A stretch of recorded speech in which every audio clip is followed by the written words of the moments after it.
Memory spacing क्या होता है कि it is a gap rule. For example अगर आपने कोई चीज़ पढ़ी है आज, it is a forgetting curve theory, ठीक है? You can search it on internet, it is a psychological theory. तो उसमें क्या थ्योरी होती है, हम जो भी पढ़ते हैं वो हमारा एक्सपोनेंशियल डिके होता है विद टाइम, है ना? आपने जो पढ़ा है वो आपको अभी 100% रिटेंशन है उसका, तो विद थोड़े टाइम बाद आपको ये दो 1 घंटे बाद आपको उसका रिटेंशन 70% रह जाएगा।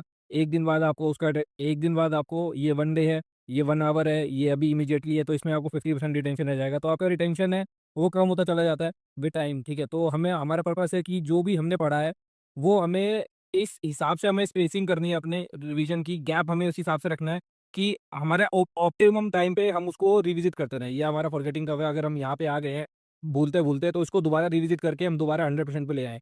फिर ऐसे चले, फिर उसको ले आएँ, फिर ऐसे चले, है ना? तो हमारा ऑब्जेक्टिव ये है। तो इसके लिए गैप रूल मैं क्या करता था, लेट्स से आपका मान लो, इसमें देखो जैसे आपका मान लो ये 22, 23, 24 को, ठीक है, आपका जीएस का पेपर है।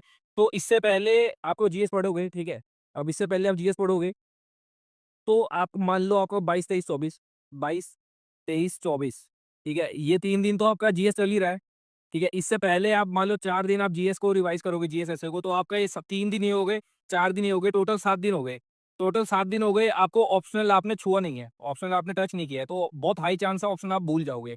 तो हमारा इमीडिएट पर्पस ये होगा कि 22-23 से पहले से जो 4 दिन है इसमें जीएस देंगे और इससे इमीडिएटली पहले हम ऑप्शनल को रिवाइज़ करेंगे। तो this is a gap rule कि अगर मैंने आज कोई चीज़ पढ़ी है तो उसके विदिन 4-5 डेज़ के गैप में मेरे को दोबारा उस सब्जेक्ट को रिविज़िट करना है, नहीं तो मैं उस सब्जेक्ट को भूल जाऊँगा। तो this is a gap rule कि 5-6 दिन से ऊपर का गैप नहीं होना चाहिए। अगर इससे ज़्यादा गैप आ जाएगा तो बहुत there is a high chance हम उस चीज़ को भूल जाएँगे। According to forgetting of theory, ठीक है?